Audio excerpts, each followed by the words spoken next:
Amen. Merci, serviteur. Bien-aimé, ce matin, le Seigneur a révélé qu'il y a, je ne sais pas, quelqu'un dans l'impudicité. Alléluia. Amen. Et quand Dieu révèle, c'est que c'est un mal. Dieu ne révèle pas les choses pour nous les révéler. Alléluia. Il nous les révèle, pardon, pour que nous changeons. Alléluia. Notre Dieu est un Dieu d'amour. C'est comme un père qui voit son fils aller à la dérive sans intervenir. C'est un père insensé. Parce que la Bible dit quoi? Que le salaire du péché, c'est la mort. Donc aucun parent ne va voir son fils en train d'introduire son doigt dans le feu et puis va le regarder faire. Est-ce que vous êtes d'accord avec moi? Amen. Est-ce que vous êtes d'accord avec moi? Amen. Le père, il ne va pas laisser son fils mettre son doigt dans le feu. Et Dieu nous dit ici que le salaire du péché, c'est la mort. Qu'est-ce que cela signifie? Il dit que si je pêche, je vais mourir. Et, bien aimé, certes, Dieu avait béni l'église de Corinthe.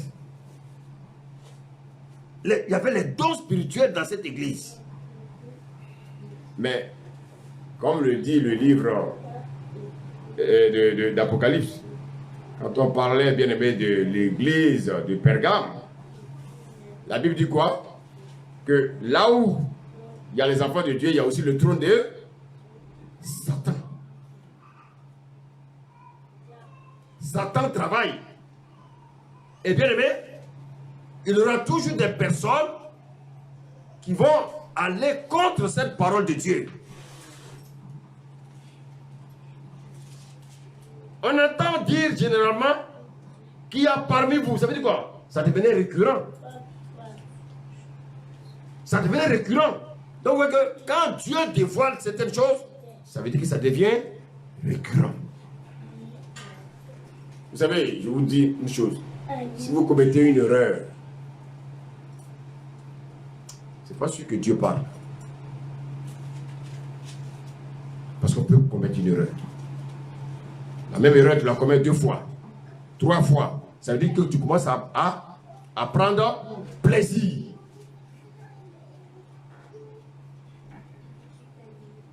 Et ça devient dangereux. Mais c'est en ce sens que Dieu va t'interpeller. Pourquoi? Parce que Dieu ne veut pas que tu meurs. Alléluia. Il dit une impudicité telle qu'elle ne se rencontre pas chez les païens. C'est vrai qu'ici on parle d'impudicité, mais ça peut être autre chose. C'est comme si on disait, on parle de rancune, bien aimé. Même dans le monde, on ne trouve pas ce type de rancune. Bien aimé, on rencontre ce mensonge dans l'église. Même dans le monde, les gens ne mentent pas comme ça. Alléluia. On dit, c'est au point même que l'un de vous a la femme de son père. Ça, je pense qu'il y a eu beaucoup qui n'ont pas compris ça. Il y en a qui ont compris que cet homme-là, il couche avec sa maman. Est-ce que c'est ce que ça veut dire ici? Mais s'il couche avec la femme de son père, normalement, alléluia, cette femme-là, ça doit être qui? Normalement, si on dit c'est la femme de son père, normalement c'est sa mère. Alléluia. Mais en fait, avec la compréhension du Saint-Esprit, nous comprenons qu'en fait, son père s'est remarié. Alléluia. Et il ne faut pas encourager le remariage dans la vie chrétienne. Alléluia. Quand vous lisez la Bible, il y a des circonstances où Dieu permet cela. Mais bien aimé, c'est un péché. Et donc cet homme, ce jeune, il couchait avec la même femme que son père. Écoutez, déjà, un jeune qui couche avec la même femme que son père, de vous à moi, même si son père, bien aimé, peut-être que son père est marié et que peut-être que c'est sa maîtresse. Même s'il fait ça, de vous à moi, quelle sera la sentence de Dieu entre le père et le fils? Alléluia. Il y a la malédiction.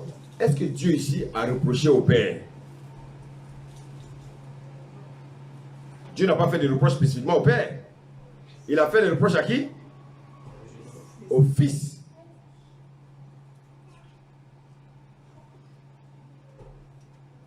Et donc, vous voyez que, bien aimé, si le Seigneur nous interpelle ici, c'est que, bien aimé, il y a des églises où les gens s'amusent avec le péché.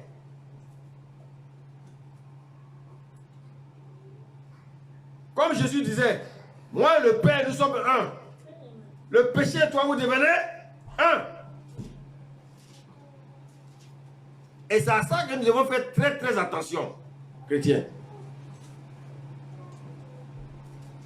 Parce que quand on prend l'habitude de pécher sans conscience, bien aimé, après ça devient une habitude. Et cette habitude-là, bien aimé, elle va nous conduire loin de Dieu. Ah non. Parce qu'en fait, le problème c'est quoi? C'est que dans l'assemblée où tu pars, il n'y a pas l'Esprit de Dieu pour te révéler ces choses. Et donc tu penses que tu t'accommodes et tu penses que bon, mais Dieu est avec toi. Tu peux même prophétiser même dans l'église. Mais tu vas à la perdition. On a vu le vendredi. Même, on a vu avec Judas. Judas a guéri des malades. Il a imposé des mains. Les paralytiques sont levés. Bien aimé, la Bible nous dit quoi? Il est allé se pendre. Il dit, et vous êtes enflés d'orgueil. Mais il faut être quand même orgueilleux pour coucher avec la même femme que son père. Et en fait, ici, le Seigneur nous interpelle pour dire que celui qui persévère dans son péché est un orgueilleux.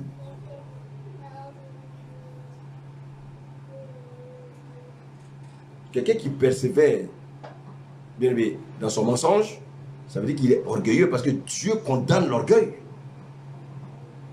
Alléluia. Amen. Il dit, et vous n'avez pas été plutôt dans l'affliction avec celui qui a commis ce acte fut ôté du milieu de vous. Ah! Donc bien aimé, quelqu'un qui commet le péché, et le péché et lui deviennent un dans une assemblée, on doit le chasser.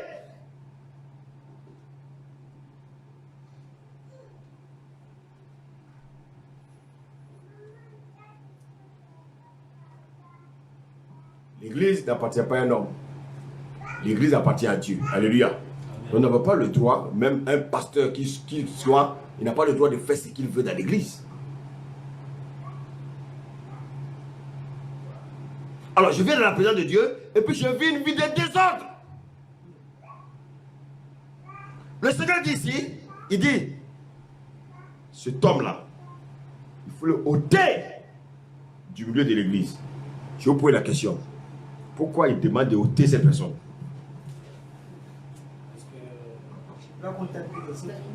Oui? Oui, parce qu'il peut contaminer les autres, comme le Seigneur dit que la mauvaise compagnie corrompt les bonnes mœurs. Ah. Vous savez que dans l'assemblée, il y a des gens, oui, c'est Victor? Il peut détruire toute une église. Il peut détruire toute une église. C'est un danger, dangereux. C'est un danger. Écoutez, prenez un maïs, prenez un arachide, un grain d'arachide pourri.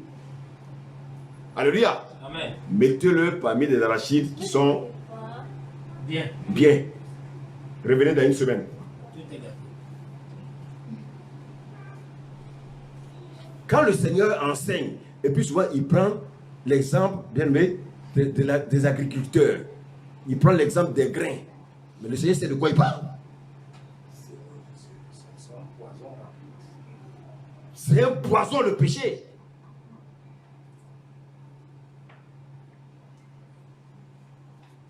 Si toi tu vis dans le péché, et que moi je suis mal affermi, tu vas me faire tomber. Est-ce que quelqu'un me suit ce matin? Si tu vis dans le péché, et puis je m'attache à toi, bien aimé, je vais tomber. Vous savez, ça sera subtil. Mais quand je me rends compte, je suis déjà tombé. Vous savez, quand j'ai été converti, j'ai fui tous mes amis qui buvaient l'alcool. Parce que l'alcool, ça c'était ma devise. Vraiment que je me pardonne, mais c'est comme si sans alcool, je n'ai pas de vie. Les femmes. Alors pour moi, c'est là que j'ai démontré que j'étais un gars dur. Je voulais tomber toutes les femmes. Quand le Seigneur m'a touché, la première chose où Dieu m'a fait grâce, il m'a éloigné de cette compagnie-là. Alléluia. Amen. Maintenant, si le Seigneur m'éloigne de cette compagnie, et puis moi-même je force pour aller les rejoindre, qu'est-ce qui va se passer? Je vais faire quoi? C'est ça qu'il te faut. Des amis avec lesquels vous avez fait des choses, vous êtes retrouvés ici à Paris. Tu n'as pas compris que c'est le Seigneur qui t'a fait venir ici? Tu n'as pas compris ça?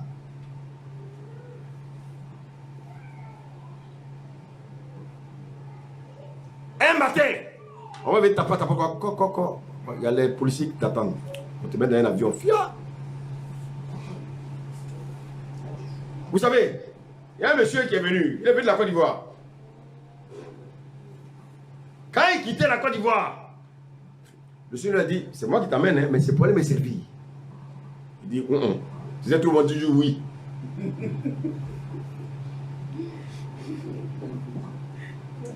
Quand il est arrivé, la Tour Eiffel, lui qui prend les photos sur Tour Eiffel, il balance. Les gars disent, mais écoute, mais non? Quand il envoie par exemple 10 euros, il envoie par exemple 20 euros, ça fait combien? Ça fait 13 000 francs CFA. Oh, 20 euros ici, c'est quoi? C'est rien. Mais il a dit, oh, le frère, mais fais-nous venir. Alors que lui, il n'a même pas encore papier. Mais c'est ça, c'est vous qui créez des problèmes aux gens qui sont en Afrique. C'est vous. Parce que vous n'êtes pas vrai. Vous êtes dans le mensonge. Dites la vérité aux gens. Et cet homme, il allait une fois à l'église, 2 fois à l'église, 3 fois à l'église. Il a retrouvé ses anciens amis. Comment ça s'est passé, vous savez? Il y avait une veillée à l'église le 31 décembre. Ses amis l'ont invité, il a dit, bon, écoute, c'est pas grave. Pour une fois, au moins, je vais fêter la fin d'année avec mes amis. Écoutez-moi, ce que je suis en train de dire, c'est une affaire authentique. Hein. Et si ces personnes-là m'écoutent un jour, elles sauront que c'est d'elles qu'on parle.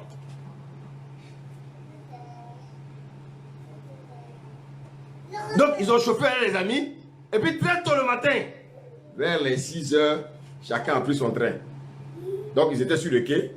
Le train de ses amis est arrivé et ils sont partis. Lui, il devait prendre le train. Quand il est monté dans le train, au prochain, il y avait le contrôleur. Et après le contrôleur, il y avait la police. Quand il est descendu, il dit, monsieur, vos papiers. Il n'a pas payé le ticket. On dit, ils ont appelé la police. Écoutez-moi bien. Ils l'ont rapatrié le même jour.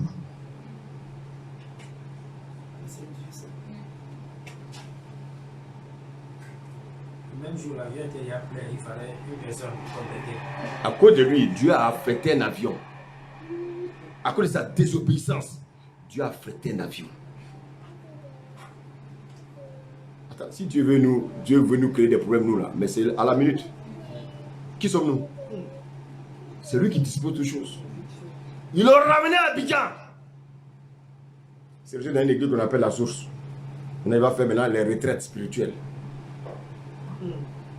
Maintenant, les jeunes, ils jeûnent chaque mois, ils jeûnent. Ils ne mangent plus. Il est devenu comme ça.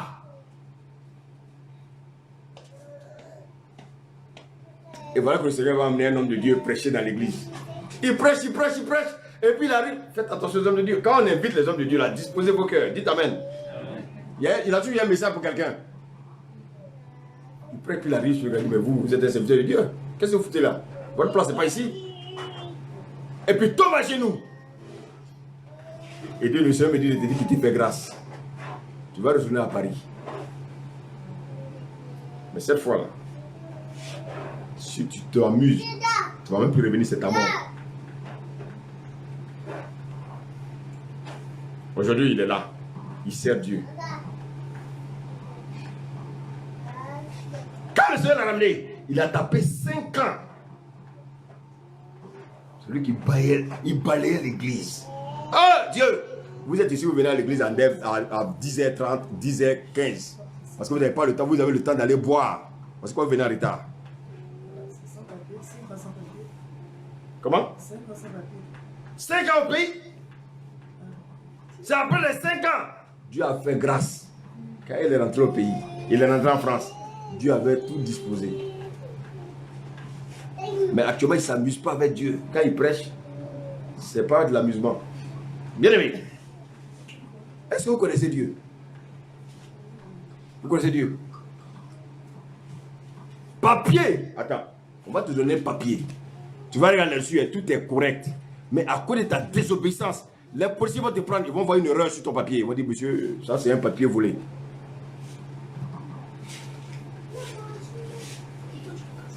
Ah, mais ça fait 5 ans que j'ai ça. Oui, mais on vient de se rendre compte que ce papier-là, c'est pas pour vous.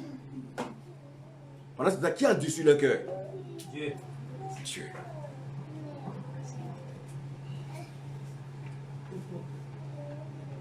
Avant même qu'on ait réfléchi, on t'a ramené. Vous voulez jouer avec Dieu?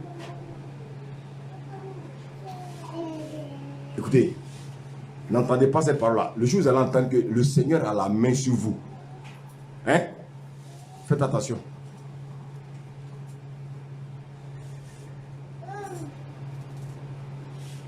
On ne peut pas marcher avec Dieu et puis être dans le péché. On ne peut pas être dans l'église et puis commettre le péché. Cet enfant-là, ce jeune-là, il était assis dans l'église. Mais il était dans l'impudicité plus.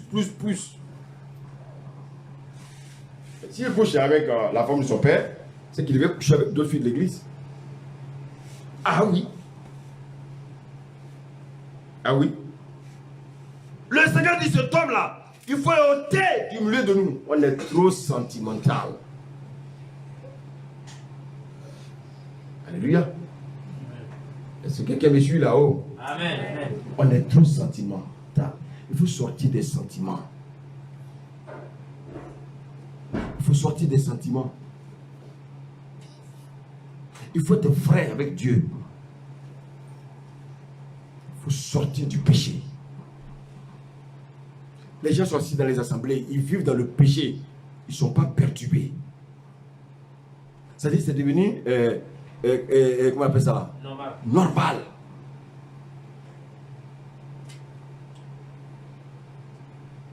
Vous qui travaillez là, quand vous arrivez au travail là, on vous donne, il y a un truc là que vous devez suivre là toute la journée. Comment on appelle ça? Le planning.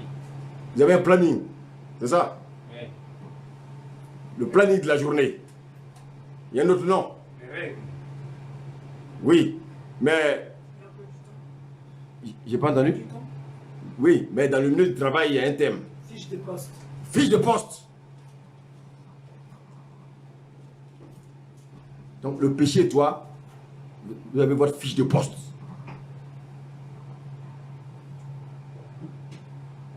Il n'y a pas de sentiments là. Le Seigneur dit, cet homme-là, il faut le ôter du milieu de nous. Sinon, il va polluer, bien aimé, tout le monde. Il va commencer à créer la division dans l'église. Il va commencer à mentir sur les frères, les uns et les autres. Lui, il a dit ceci, lui, il a dit cela.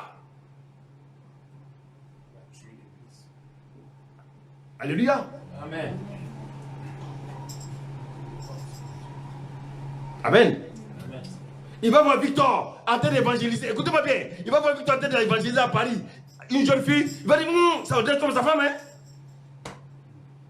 Est-ce que vous comprenez un peu là? Vous voyez comment le diable travaille?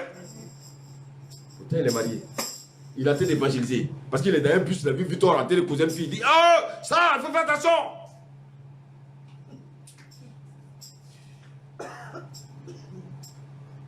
Alléluia. Amen. Alléluia. Amen. C'est pour ça que, bien aimé, la maturité, c'est une bonne chose. Dis Amen. Amen.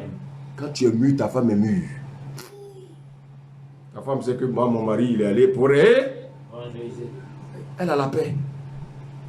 Même si au moins sur Facebook, il est en train de causer avec une fille, il est en train de parler du Seigneur. C'est comme ça qu'on détruit les églises, on détruit le couple. Femme, tu es assise là. Toi qui m'écoutes, si Dieu t'a donné un mari, la première chose que tu dois faire, c'est de faire confiance à ton mari. Mari, fais confiance à ta femme, même si tu la vois en train de causer avec des gens au travail. Je connais des gens, ils ne veulent pas voir les femmes causer avec d'autres personnes. Ces gens-là, comment on les appelle ces gens de personnes? Égoïste. Et jaloux. Très possessivement, ils sont trop possessifs. Vous savez pourquoi ils sont comme ça? Parce qu'eux-mêmes, ils sont comme ça. C'est quelqu'un me suit là. Oui. C'est quelqu'un qui trompe sa femme, il a peur que sa femme cause avec d'autres personnes. Mais quelqu'un qui ne trompe pas sa femme, il n'a pas peur. Parce qu'il a confiance en sa femme. Alléluia. Amen. Alléluia. Amen. Paul dit, absent de corps, mais présent d'esprit. Nous sommes des hommes spirituels. Alléluia. Amen. On ne doit pas marcher par la chair. Ce n'est pas notre corps qui nous tire, c'est l'esprit. Et comme il a dit tout à l'heure, un homme spirituel, il juge quoi? Il juge quoi? Il juge de tout. Un homme spirituel, il ne marche pas par la vue. Un homme spirituel, il ne marche pas par la chair. Un homme spirituel, il marche par l'esprit. Celui qui marche par l'esprit, il n'accomplira pas les désirs de la chair. Donc cet enfant, ce jeune à l'église, il ne marchait pas par l'esprit.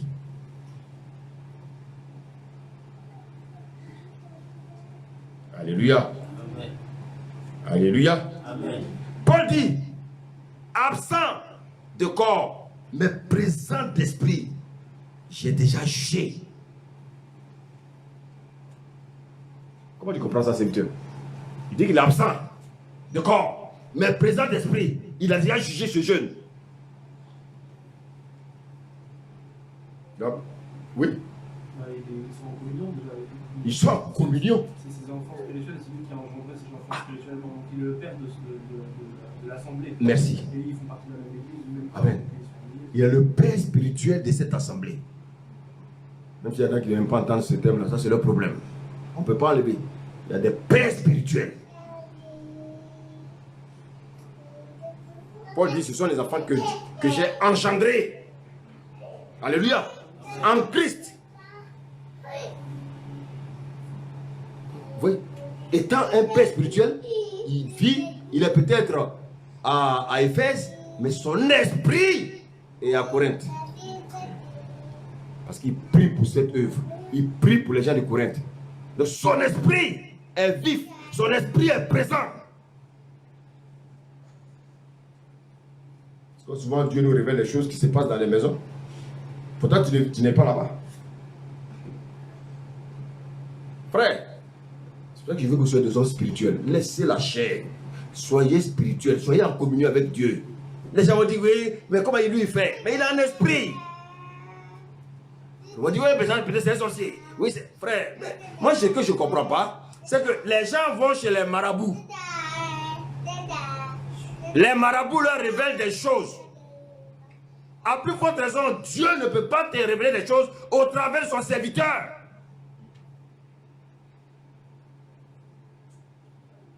Est-ce que Dieu est mort? Non. Et pourquoi quand on vous donne les messages, vous doutez? Ah, frère. Mais les marabouts, on croyait. Quand le marabout dit, est-ce que tu peux venir avec un coq vert? Est-ce que coq vert existe? Non. Tu vas chercher. Mais pourquoi vous allez chercher? Parce qu'on croit. Un coq vert. Et quand c'est comme ça, après il te dit quoi? Autre chose. On a visité, on connaît. Qu'est-ce qu'il dit après? Si tu ne trouves pas, demande, remets-moi l'argent. Si tu ne trouves pas, Remets-moi l'argent, je vais acheter. si tu ne trouves pas, remets-moi quoi? L'argent. L'argent, je vais aller. Cherchez. Et quand tu reviens, qu'est-ce qu'il te dit? Il a déjà tout fait. Il a déjà tout fait. Vous voyez comment on était insensés, aveuglés. On croyait à ce menteur-là, mais on ne croit pas à Dieu qui est la vérité. Vous avez le voile que l'ennemi a mis sur nous. Toujours en train de discuter inutilement. Alors qu'on est souvent conscient que c'est la vérité. Il dit, j'ai déjà jugé. Comme si j'étais présent. Celui qui a commis un tel acte. Mon Dieu. Mais, vous voyez que Dieu n'aime pas le péché. Il dit un tel acte. Il dit au verset 4, au nom du Seigneur Jésus, vous et mon esprit étant assemblés avec la puissance de notre Seigneur Jésus. Frère, un chrétien, normalement quand il est absent, alléluia. Amen. Si par exemple pour des problèmes de travail, il est au travail, il sait qu'il y a un enseignement, son esprit est où? À qui ça arrive souvent? Il est au travail, mais son esprit est comme s'il était présent. Ça arrive à qui? Ce sont les hommes spirituels. Il est coincé, il a oublié de travailler, mais son esprit n'est pas là. N'est-ce pas, Eunice? Alléluia. Il dit qu'un tel homme soit livré à Satan. Oh! Frère, voilà cet homme-là, il n'a pas l'amour, hein? Hein? Mais il dit de livrer un enfant de l'église à Satan. Comment vous pouvez expliquer ça? Son redressement. J'ai pas compris? Son redressement. C'est pour son redressement. Voici pourquoi, bien aimé, souvent Dieu permet qu'on tombe malade. Souvent Dieu permet qu'on perde notre emploi. Souvent Dieu permet que la voiture se gâte. Oh, est-ce qu'on me suit? Dieu permet que, bien aimé, là où tu dors là, on te met dehors.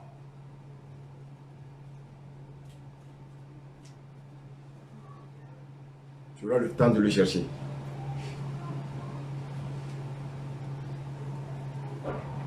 Oh, est-ce que on me suit ce matin? Amen. Ah, c'est la parole, hein? C'est pas moi. Ne me frappez pas. Alléluia. Mais pourquoi Paul demande de livrer, bien-aimé, de le livrer à Satan?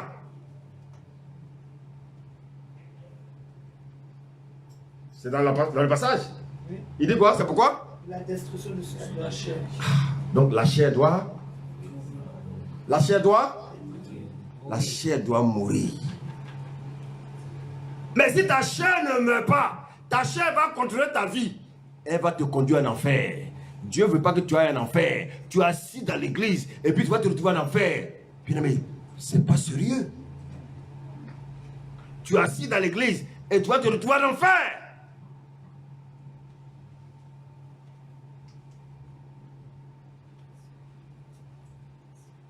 Est-ce que le Seigneur nous parle là? Amen. Amen. Donc, quand c'est comme ça, quand tu ne comprends pas bien les choses là, quand tu es encore dans l'alcool, tu es encore dans l'implicité, tu es encore dans les rancunes, Dieu est là. Dieu n'est pas loin de toi. Hein? Mais il va d'abord que ta chair meure. Donc, il va te livrer à Satan. Et c'est ce que souvent les gens ne comprennent pas. Moi, je ne vais plus à l'église. Mais toi-même, tu es en train de créer ta propre tombe. Le problème, ce n'est pas de s'éloigner de Dieu. Alléluia. Amen. Quelle est la solution? Ah, c'est de t'approcher. Et quand Dieu va te montrer ton mauvais côté là, il va te montrer ton mauvais caractère, qu'est-ce que tu fais? Tu changes. Mais qu'est-ce que les chrétiens font? Ils fuient. Ils luttent. Ah non, moi, il ne veut plus aller là. Le pasteur là, il est trop dur. Ah, c'est quel message? Il n'y a pas l'amour là-bas. Ah non, non, moi j'aime pas les églises où il n'y a pas l'amour. Le pasteur qui prêche, il est dur comme ça. Ah frère, il faut être dur. Paul dit, je traite durement mon corps.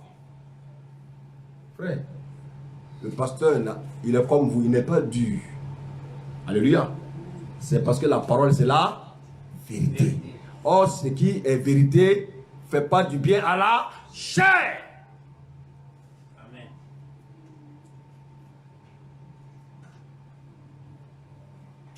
Alléluia. Amen. Donc, oui, Dieu veut que ta chair meure afin que ton esprit soit sauvé. Dieu veut que ton esprit soit sauvé. Alléluia. Dis Amen ce matin. Amen. Amen. Amen.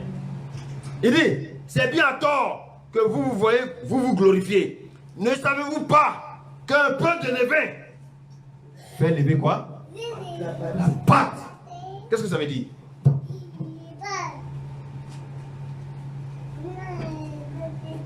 Qu'est-ce que ça veut dire?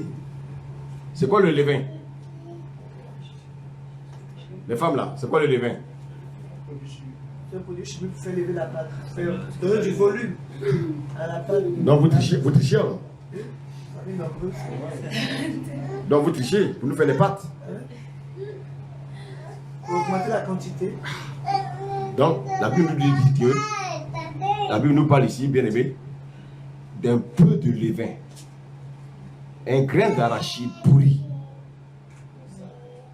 dans un sac pourri, le reste du sac. Le petit péché là que tu appelles péché mignon là, ça peut détruire une église. Le petit péché que tu appelles péché mignon là, ça peut détruire ton foyer. Le petit péché que tu appelles péché mignon, ça peut détruire ta famille. Mettre la mésentente entre toi et tes parents. Mettre la mésentente entre toi et tes enfants. Parce que ton cœur est rempli, bien aimé, de levain.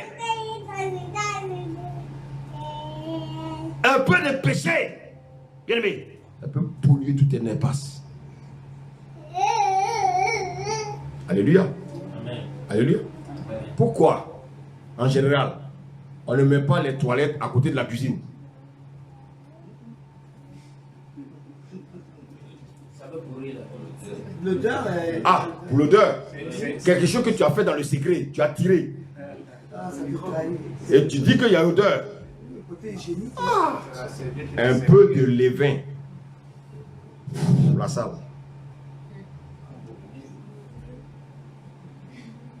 Alléluia. Je suis convaincu qu'il y en a même dans leur propre maison, il faut attention. Pour ne pas qu'on sente ça. C'est ta maison, il faut qu'on sente ça.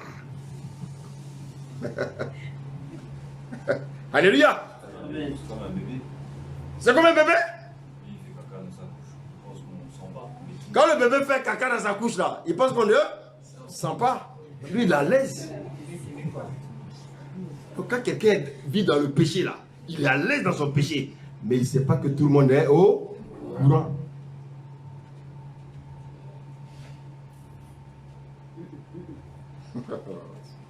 Alléluia. Il dit, c'est bien à tort que vous vous glorifiez. Ne savez-vous pas qu'un peu de levain fait lever toute la pâte? Faites disparaître le vieux levain.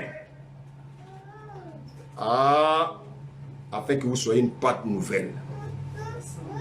Bien aimé, si quelqu'un est en Christ, il est une nouvelle.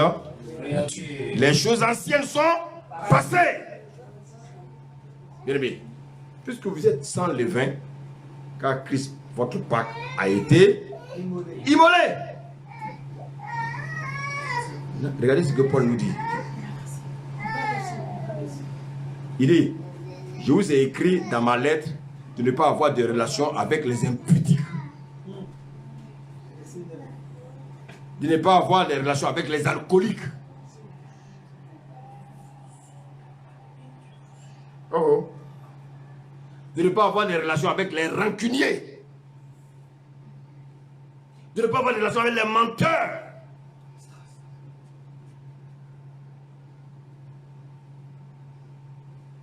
De ne pas avoir de relations, bien aimés, avec, bien aimés, ceux qui sont dans le faux.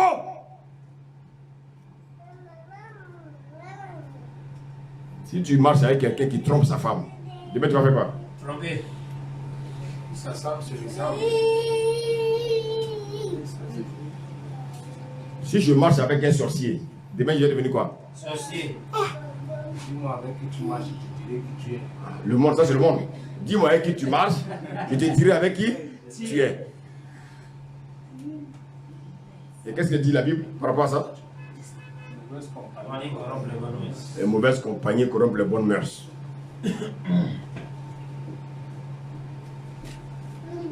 Alléluia! Amen. Alléluia! Amen. Il dit de ne même pas avoir de relation avec ces gens qui commettent le péché. Quelqu'un qui est coléreux, je ne peux pas avoir de relation avec lui. Parce que si je suis calme avec ma femme à la maison, un jour je vais faire quoi? Je vais commencer à la boxer sans me rendre compte. La femme elle a dit, mais c'est pas mon mari que j'ai connu. Hein. C'est pas mon mari que j'ai connu. Hein. Mais il était doux. Il était doux. Ah, il était doux. Il est rentré où? Il est rentré dans un autre réseau. Alléluia. Amen. Non pas d'une manière absolue avec les impudiques de ce monde. Qu'est-ce que ça veut dire? Il dit non pas d'une manière absolue avec les impudiques de ce monde. Ça veut dire quoi? Ça veut dire que les individus du monde, on peut les côtoyer, mais dans le but de les gagner. Ah! Donc je peux côtoyer un impudique dans le monde, un menteur dans le monde, bien aimé, un tricheur dans le monde, un voleur dans le monde, un cupide dans le monde, mais dans le but de les gagner, mais pas dans le but de faire comment? Eux. Suivez bien le message. Hein? Parce que souvent on pense que ça va chez nous. Ça va pas, hein? Ça va pas. Alléluia.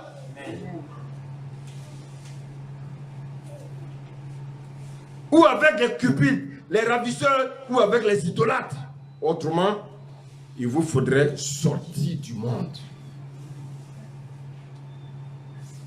Maintenant, regardez bien, il dit maintenant, ce que je vous ai écrit, c'est de ne pas avoir de relation avec quelqu'un. De ne pas avoir de relation avec quelqu'un qui se nomme frère. Ouais, lui-même il se nomme. Lui-même il se nomme frère. Mais Dieu ne le connaît pas.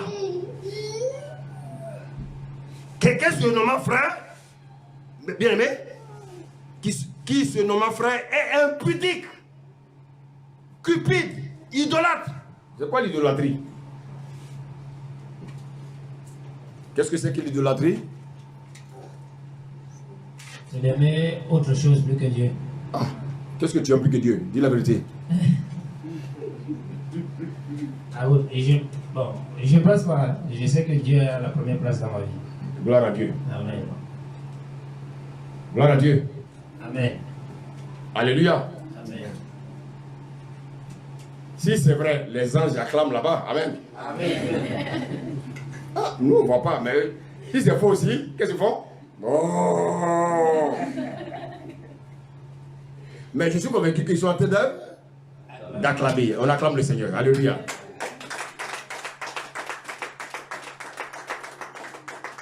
Il dit, quelqu'un se nomme frère qui est impudique. Soit il est cupide. Amen. C'est quoi un cupide?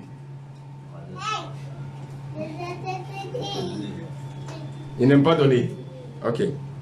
Idolâtre. Est-ce que vous savez qu'on peut commettre l'idolâtrie sans le savoir?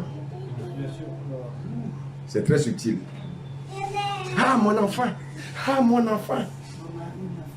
Ah. Vous voyez? Tu as cherché un enfant car maintenant c'est venu là. L'enfant devient ton Dieu. Quand l'enfant, il y a un petit mauve là.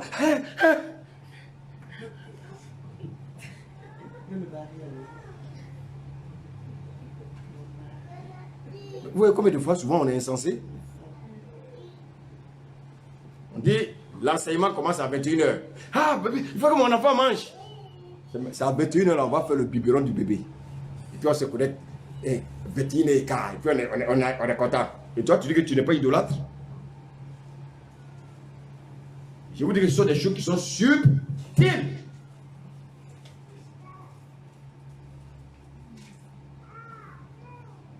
Regardez, quand on va au travail, quand on va au travail là, mais quand ils arrivent, ils sont réglo.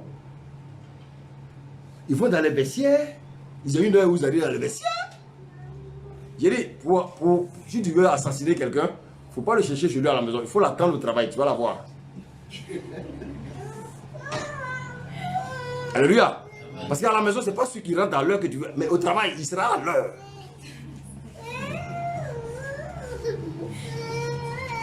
Alléluia. On dit la réunion, c'est à 7 heures. Madame, vous avez, les gens qui travaillent à l'hôpital là, ils ont souvent les staffs à 6h45. Mais ils sont tous là. Pourtant, parmi eux, il y en a qui ont bu. Hein. Parmi les transmissions, tu as ça l'odeur de l'alcool. Mais à 6h45, ils sont là. Quand ils prennent la parole, tu dis, ah oui, il est là.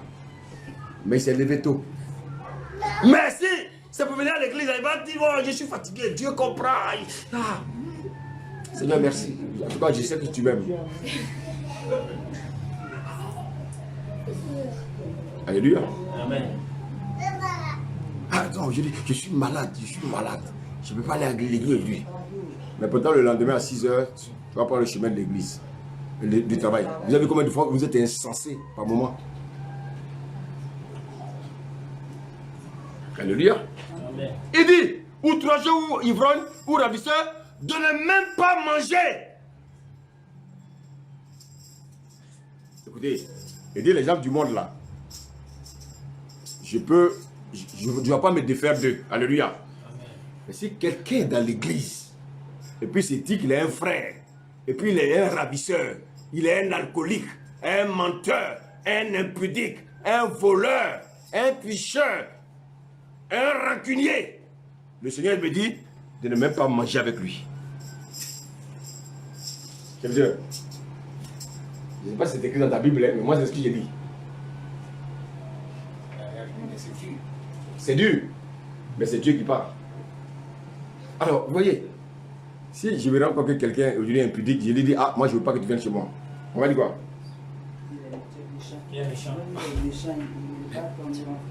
Bon, quand tu viens chez moi, je vais t'inviter à manger. Je ne vais pas manger avec toi. C'est pour ça que nous devons faire attention à nos vies. On ne peut pas se permettre de dire qu'on est des chrétiens et puis vivre la vie que nous voulons. Alléluia. Amen. Il dit de ne même pas manger avec un tel homme. Il dit un tel homme. Waouh! Voilà celui qui se fait appeler chrétien. Le Seigneur dit ce n'est pas un chrétien, mais c'est un tel homme.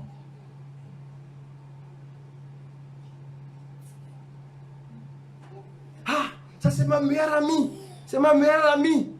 C'est ma meilleure amie. Alléluia. Vous êtes dans l'église et vous êtes toujours copine. Et puis un jour tu apprends, voici ce qu'elle a fait. Le Seigneur dit de ne même pas manger avec elle. Mais nous, on va prendre quoi? Les 100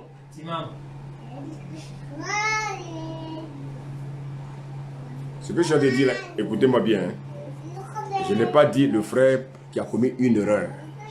Parce que vous aussi, quand on prêche les messages là, souvent vous mélangez. Alléluia. Si quelqu'un a commis une erreur un jour, ça ne veut pas dire qu'il est ce qu'il a fait. Quand ça devient une habitude, le Seigneur me dit de ne pas manger avec cette personne.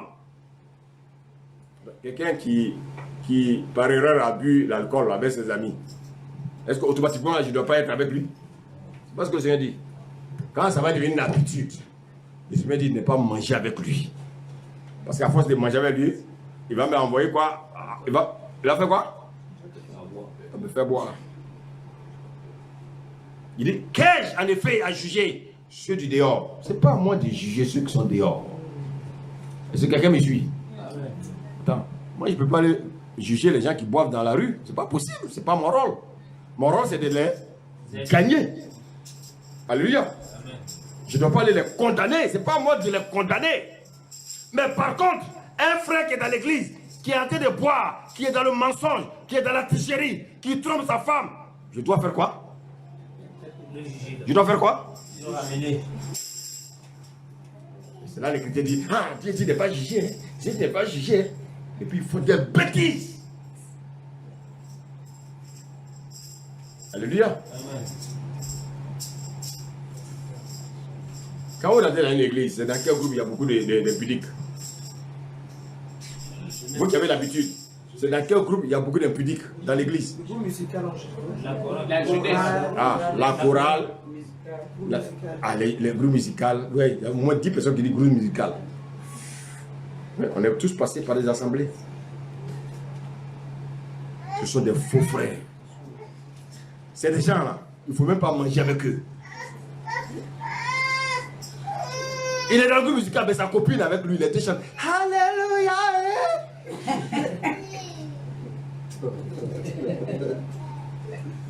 Et après, ils vont forniquer. Ils vont même toucher les instruments de Dieu avec. Alléluia. Oh,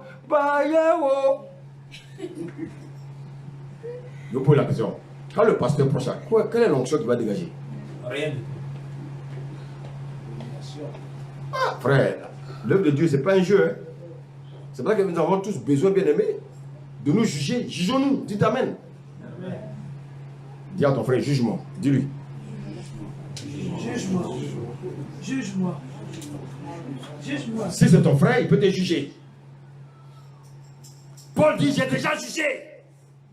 Ah non, non, Dieu a dit de ne pas juger. Donc ils prennent le passage de Matthieu 7, verset 1, et puis s'attachent là. Ils ne vont pas au verset 2. Hein. On te mesurera. On te jugera avec quoi? Ça veut dire que si moi je suis dans l'église et puis je suis dans l'impudicité, toi si tu es dans l'impudicité, je ne peux pas juger ton impudicité. Parce que moi aussi je suis impudique. Mais si je ne le fais pas, je peux dire frère, le Seigneur a dit que l'impudicité, ça va te conduire en enfer. Alléluia. N'est-ce pas ceux du dedans que vous avez à juger? Ah. Qui est dedans ici? Qui est dedans? Donc, je peux vous juger. Un chrétien peut juger un chrétien s'il vit bien aimé dans le péché.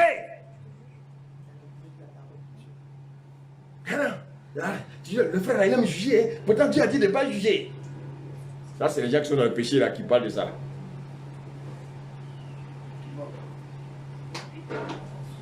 Oui? J'avais une question. Oui, vas-y, libère ta question. La première question, vous êtes disant que si l'autre est dans l'impudicité, et toi aussi tu es dans l'impudicité, Je ne peux pas le juger? tu ne peux pas le juger. Non. Alors, supposons que vous soyez un menteur professionnel, double professionnel, Oui. et que l'autre c'est un voleur hors hiérarchie. Oui. Est-ce que, étant donné que vous n'avez pas les mêmes péchés, Oui. vous pouvez vous... Ah, ça c'est une très belle question. Suivez bien. En général, ceux qui sont dans le péché, ils n'aiment pas juger. Vous n'avez pas remarqué? Ils ont peur que... Non, non. En général, quelqu'un vit dans le péché, il a peur de Juger.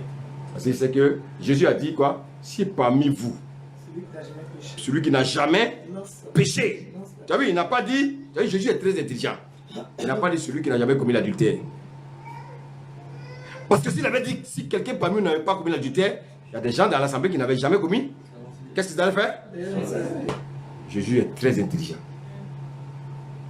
Et donc, moi, si je veux te juger, il faut que je sens que je suis exempt. Tout te reproche. Si tu me comprends là. Et c'est pour ça que dans l'église, les gens n'osent pas se juger. Ah, pourquoi? Pourquoi? Parce que chacun a son péché mignon. Vous appelez ça péché mignon. Alors, un truc qui va me tuer, tu appelles ça mignon? Chrétien, tuez vos péchés mignons là. Tuez-les. Oui, il dit, n'est-ce pas ceux du dedans que vous avez à juger? Alléluia. Et c'est pour ça que dans l'église, les gens ne peuvent pas juger parce qu'eux-mêmes, le péché mignon. Parce qu'ils savent, ils se disent qu'on voit le péché sur leur front. Mais pour ceux du dehors, qui les jugent? Dieu. Moi, je ne peux pas aller, si j'ai un parent qui ne connaît pas le Seigneur, je ne vais pas aller le juger pour dire oui, ben tu restes ici, oui, tu as fait commis tel péché. Ce n'est pas mon rôle de juger un païen. Mais moi, je peux juger quelqu'un qui se dit chrétien, qui vit dans le péché. Je peux lui dire, mon frère, Mais il faut que je sois sûr que moi-même je suis exempt de tout péché. Jésus est très intelligent. Il a dit, si parmi vous, si quelqu'un parmi vous n'a jamais péché, il n'a pas dit si quelqu'un parmi vous n'a jamais commis l'adultère. La femme, ils allaient tuer la femme là. Ils allaient la tuer, ils allaient la lapider. Mais quand il a dit, la Bible dit, du plus petit, des gens qui avaient l'âge d'Élie, ils ont pris les pierres puis ils ont mis par terre. C'était plus coupable. Même les bébés aussi, les enfants de 5 ans aussi. C'était là un péché. Alléluia. Ils se sont conscientisés. Moi j'ai insulté maman hier. Le bébé a dit, j'ai mordu le sein de maman et puis j'ai rié. Moi un bébé peut mordre le sein de sa maman et puis il commence à rire. Qui lui a dit que ça fait mal? Pourquoi il rit? Parce qu'il sait que ça fait mal. Qui lui a dit? Le péché d'Adam, bien aimé. Il dit, écoutez-moi bien, c'est là que je vais terminer, j'ai 2 versets. Au verset 13, il dit, pour ceux du dehors, Dieu les juge. Ôtez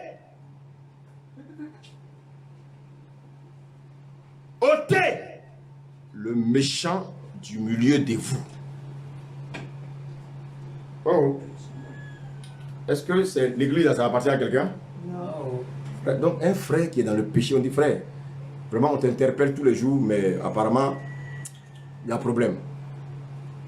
À nous là? Vous savez ce que ça veut dire à nous là? Au revoir. Bye bye. Vous savez, le problème c'est que les gens pensent qu'ils sont obligés de remplir les assemblées.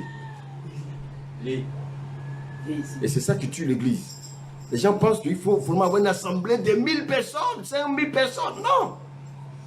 La Bible dit que là où 2 ou 3 sont assemblés en mon nom, des gens bien aimés qui sont sincères, des gens qui aiment le Seigneur, des gens qui ont la communion fraternelle, des gens bien aimés qui aiment les frères.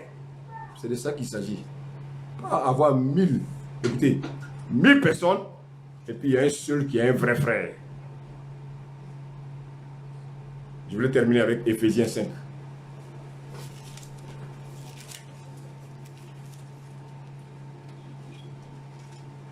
Et regardez bien ce que le rapport nous dit. Verset 5. Car sachez-le bien, aucun impudique, ou impur, ou cupide, ou menteur, ou idolâtre, ou rancunier, ou coléreux, ou médisant, ou orgueilleux, ou égoïste, ou intempérant, bien aimé, cruel, n'a d'héritage dans le royaume de Christ et de Dieu. Que personne ne vous séduise par de vains discours. Il y a tous les discours dans l'église. On cherche toujours des arguments, bien aimé, pour conforter le péché dans lequel on vit. Car c'est à cause de ces choses que la colère de Dieu vient sur les fils de la rébellion. N'ayez donc aucune part avec eux. Vous avez compris? N'ayez aucune part avec eux. Bien aimé, si je marche avec quelqu'un qui est sorcier, si je me rends compte qu'il est sorcier, je l'interpelle. S'il ne veut pas, je me retire. Ah non, frère. Attends, toi tu veux transformer un sorcier. Tu es qui? Tu peux pas. Quelqu'un qui ment tous les jours. Toi tu dis non, je vais avec la parole. Mais tu as déjà annoncé la parole. Il ne veut pas. Retire-toi. Parce que le problème c'est quoi? C'est que nous on veut se donner la gloire. On veut forcément dire, ah c'est moi qui l'ai amené à Christ. C'est moi qui l'ai amené à Christ. C'est pas une affaire de c'est moi. La Bible dit quoi? Paul a sémé, Apollos a arrosé, et qui a fait croître? Dieu. Nous on veut faire les 3. On veut s'aimer, on veut arroser, et puis on veut faire croître. Alors que souvent en nous-mêmes, il y a encore du travail à faire. Alléluia. Amen. Le Seigneur dit, il dit, n'ayez donc aucune part avec eux. Il dit, autrefois, vous étiez ténèbres. Écoutez, autrefois j'étais dans le mensonge. Autrefois j'étais dans l'alcool. Autrefois j'étais dans l'impudicité. Parce que j'étais dans les ténèbres. Mais la Bible dit, il a eu pitié de moi. Il m'a transporté du royaume des ténèbres Regardez, un transport. C'est-à-dire le pont par-dessus lequel je suis passé, c'est Christ. Alléluia. Alléluia. Amen. Dieu m'a fait passer sur le pont qu'on appelle Christ. Je suis venu dans le royaume de son Fils. Et puis je suis encore impudique. Et puis je suis encore rancunier. Mais dans ce royaume-là, il y a des lois. Il n'y a pas ça là-bas. Et moi, je vais manifester ces choses-là là-bas. Je serai perdu. Est-ce que quelqu'un me suit ce matin? Amen. Donc autrefois, j'étais ténèbres. Il ne faut pas avoir honte de le dire. Autrefois, j'étais ténèbres. Moi qui vous prêche, j'étais ténèbres. Et maintenant, vous êtes en lumière. Le Seigneur dit quoi? Il dit, je suis la lumière du monde et le sel de... Si maintenant tu es la lumière du monde, il ne doit plus avoir des ténèbres en toi. Donc, bien aimé, tu es dans l'église de celui qui est lumière. Est-ce que tu peux avoir ta place là? Tu seras ôté de ce milieu. Vous vous rappelez, en Afrique, il y a des villages où les gens n'aiment pas qu'on envoie la lumière. Vous n'avez pas remarqué? Quand tu envoies l'électricité dans le village, il dit non, on n'est pas d'accord. Les sorciers travaillent dans les ténèbres. Mais quand ils envoyaient là, 2 jours après, le courant est coupé. On ne sait pas comment ils ont fait. Ils ont un système pour faire couper. Les lumières, c'est gris. Les ampoules, c'est... Alléluia. Amen. Alléluia. Amen. Il dit, vous êtes lumière dans le Seigneur. Marchez comme des enfants de ténèbres. Non. Ah, mais pourquoi vous marchez comme les enfants des ténèbres? Alors que, bien aimé, vous êtes des enfants de lumière, il faut marcher comme des enfants de lumière. Il dit au verset 9, car le fruit de la lumière consiste en toutes sortes de bonté, de justice et de vérité. Verset 10, il dit quoi? Examinez ce qui est agréable au Seigneur. Donc, vous voyez, nous pouvons examiner. Chacun peut examiner sa vie et voir ce qui ne va pas. Alléluia. Et regardez ce qu'il dit au verset 11. Et ne prenez point part aux œuvres infructueuses des ténèbres. Aussi, je vois que mon mari, il commence à avoir un ami qui boit tous les jours. Pourtant, il dit il va à l'église. Il dit, ah chérie, ton ami là, vraiment, c'est pas un bon frère. Vraiment, on veut l'aider, mais à force de vouloir l'aider là, toi-même, tu risques de tomber. Donc, qu'est-ce que je fais, chérie? Pardon. Toi, tu as sémé, laisse quelqu'un d'autre va arroser. Alléluia.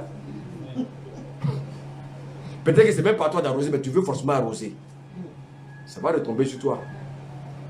Et c'est lui qui risque de t'évangéliser pour te ramener dans l'alcool. Alléluia. Amen. Alléluia.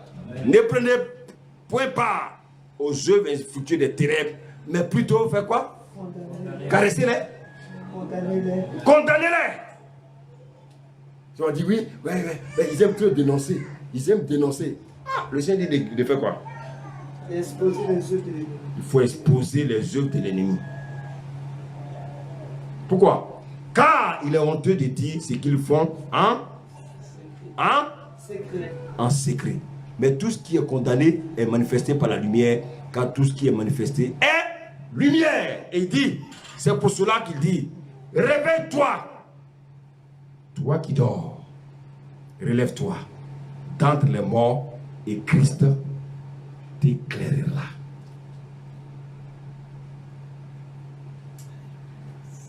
Que le Seigneur nous bénisse.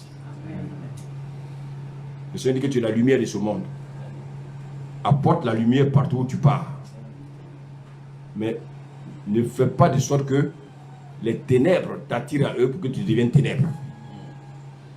Alléluia. Amen. Reste la lumière. Parce que le Seigneur a besoin de toi pour éclairer ce monde pourri. Seigneur, nous te bénissons ce matin. Et nous te rendons toute la gloire. Merci pour ton message. Merci pour ta parole qui est esprit et vie. Seigneur, tu nous as éclairé ce matin. Tu nous as dit que nous pouvons juger un frère. Quelqu'un qui se dit frère, qui vit dans le péché. Seigneur, tu nous as éclairé. Tu nous as dit que nous pouvons le juger. Nous pouvons dénoncer ce qu'il fait dans les ténèbres. Merci Seigneur. Que la gloire et l'honneur te reviennent. Au nom de Jésus. Est-ce qu'on peut acclamer le Seigneur ce matin? Amen.